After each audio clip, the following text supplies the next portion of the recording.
Left விடையர்களுக்கு வணக்கம். 2026 தேர்தலுக்கான மாவட்ட வாரியான கள நிலவரங்களை நாம் தொடர்ந்து பார்த்து வருகிறோம். அந்த வரிசையில் இப்பொழுது நாம் பார்க்க இருக்கும் மாவட்டமானது திருவாரூர் மாவட்டம். இந்த மாவட்டத்தில் வெற்றி வாய்ப்பு கள நிலவரம் எவ்வாறு இருக்கிறது, இதை பற்றி பேச நம்மோடு வம்சி அவர்கள் இணைந்திருக்கிறார். வணக்கம். வணக்கம். திருவாரூர் மாவட்டத்தில் எவ்வாறு இருக்கிறது கள நிலவரம் உங்களுடைய பார்வையில? இந்த திருவாரூர் மாவட்டம், இந்த மாவட்டத்துல பார்த்தா 4 சட்டமன்ற தொகுதிகள் தான். மன்னார்குடி சட்டமன்ற தொகுதி, திருத்துறைப்பூண்டி தனி தொகுதி, நன்னிலம் சட்டமன்ற தொகுதி, திருவாரூர் சட்டமன்ற தொகுதி. முதல்ல மன்னார்குடி சட்டமன்ற தொகுதின்னு பார்ப்போம். மன்னார்குடி தொகுதி வந்து அமைச்சர் டிஆர்பி ராஜாவின் தொகுதி.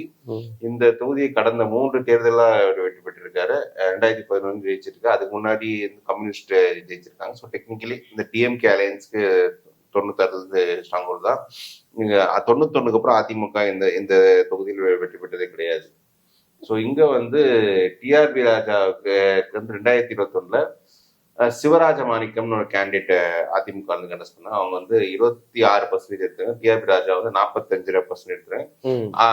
அமமுக இருந்து எஸ் காமராஜ் அவங்க கண்டஸ்ட் அவங்க ஒரு 20% ஓட்டு எடுத்தாங்க.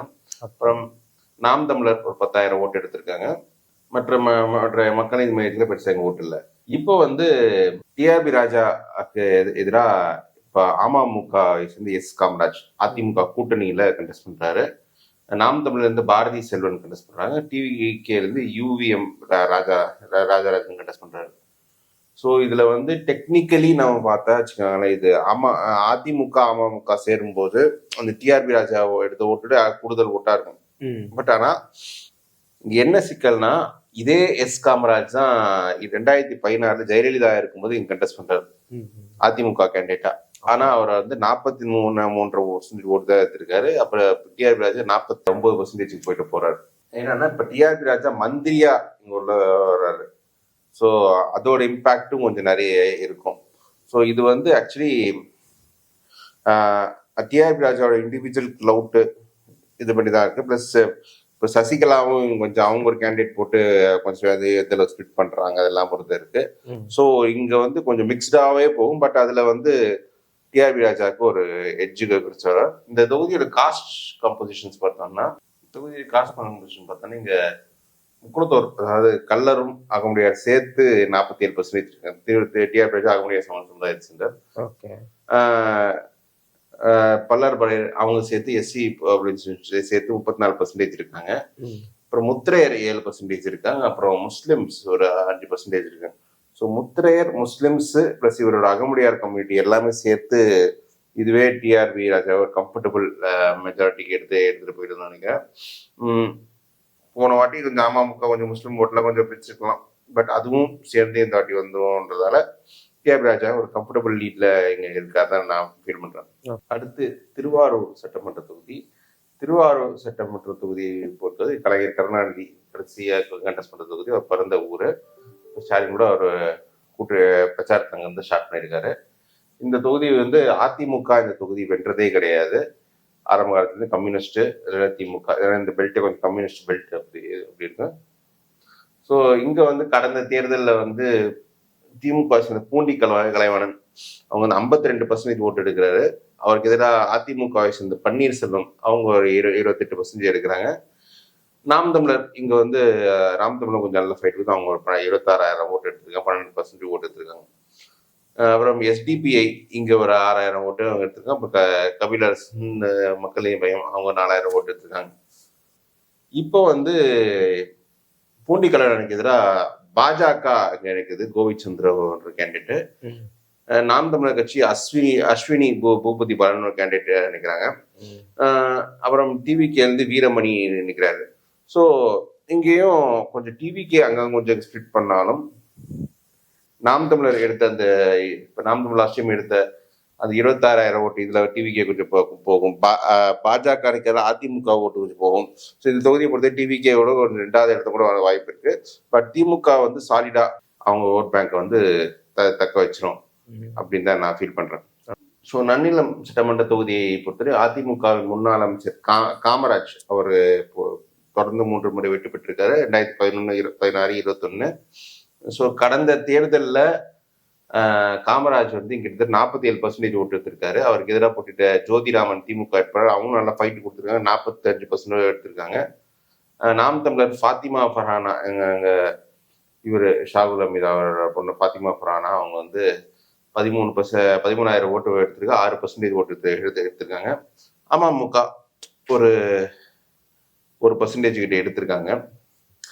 இதுல வந்து இப்ப வந்து இந்த தேர்தலில் எஸ்டிபிஐ இது முபாரக் கண்டெஸ்ட் பண்றாரு. அதிமுக இருந்து காமராஜை கண்டெஸ்ட் பண்றாரு. நாம் தமிழ் இருந்து தேன்மொழி திலீப் குமார், அப்புறம் தாவேக்காரன் எஸ் பிரபாகரன். ஸோ இந்த தொகுதியோட காஸ்ட் பிரேக்கப் எப்படி பார்த்தோம்னு வச்சுக்கோங்க. இங்க வந்து ஆதி திராவிடர் 33%, சோழிய வெள்ளாளர் 18%, வன்னியர் 16%, முஸ்லிம் 10%, முக்குளத்தோர் வந்து பாப்புலேஷன் ரொம்ப கம்மி 6% தான். ஸோ இது வந்து ஒரு காஸ்ட் நியூட்ரல் கேண்டிடேட்டா காமராஜ் வந்து எல்லாமே ஆர்கனைஸ் பண்ணி எடுக்கிறாரு. இது வன்னியர் ஓட்டு இருக்காரு, ஆதி திராவிடர் ஓட்டு இருக்காரு, சோழிய வெள்ளாளர் ஓட்டு கொஞ்சம் எடுக்கிறாரு. ஸோ எல்லாத்துலயுமே திமுக வந்து கொஞ்சம் ஸ்பிளிட் பண்ணி தான் பண்ணி போன வாட்டி வெள்ள கேண்டிடேட்டை போட்டாங்க. பட் காமராஜோட இமேஜ் வந்து அதை தாண்டி நிற்குது. ப்ளஸ் அங்கே முஸ்லீம் ஓட்டு நாம் தமிழ கொஞ்சம் ஸ்பிளிட் பண்ணாங்க. இப்போ வந்து எப்படி இவங்க வந்து முஸ்லீம் கேண்டிடேட்ஸ் எஸ்டிபிஏ வந்தாலும் எனக்கு தெரிஞ்சு மற்ற ஆதி திராவிட சோழிய வெள்ளாளர் வன்னியர் ஓட்டு எப்படி வரும்ன்றது சந்தேகம். வன்னியர் ஓட்டு எப்படின்னு ஒரு இங்கே வந்துடும். ஸோ காமராஜுக்கு ஸோ என்னை பொறுத்தவரைக்கும் காமராஜும் இங்கே கம்ஃபர்டபுளான பொசிஷன்ல இருக்கிற வெற்றி பெறுவார் தான் நான் சொல்லுவேன். அடுத்து திருத்துறைப்பூண்டி சட்டமன்ற தொகுதி, இது தனி தொகுதி. ஸோ இந்த தொகுதியை பொறுத்தவரை இங்கே இது வந்து ட்ரெடிஷ்னலான கம்யூனிஸ்ட் சீட்டு. இங்க வந்து அதிமுக வெற்றி பெற்றே கிடையாது. ஸோ கம்யூனிஸ்ட் அங்கே தொடர்ந்து ஜெயிச்சு வந்துட்டு இருக்காங்க. இப்போ சிபிஐ சேர்ந்த மாரிமுத்து கடந்த வெற்றி பெற்றார். அவர் வந்து 53% ஓட்டு எடுத்திருக்காரு. அதிமுக சுரேஷ்குமார் 36% எடுத்திருக்காரு. இப்போ நாம் தமிழர் அவங்க 15,000 ஓட்டு எடுத்திருக்காங்க. அமமுக வந்து ஒரு 4,000 ஓட்டு எடுத்திருக்காங்க. ஸோ இப்போ வந்து மாரிமுத்து மீண்டும் கண்டெஸ்ட் பண்றாரு. அதிமுக சேர்ந்த பாலதண்டாயுதம்னு ஒருத்தர் கண்டெஸ்ட் பண்றாரு. நாம் தமிழர் இருந்து வினோதினி, தாவேக்கால இருந்து பாண்டியன் கண்டெஸ்ட் பண்றாரு.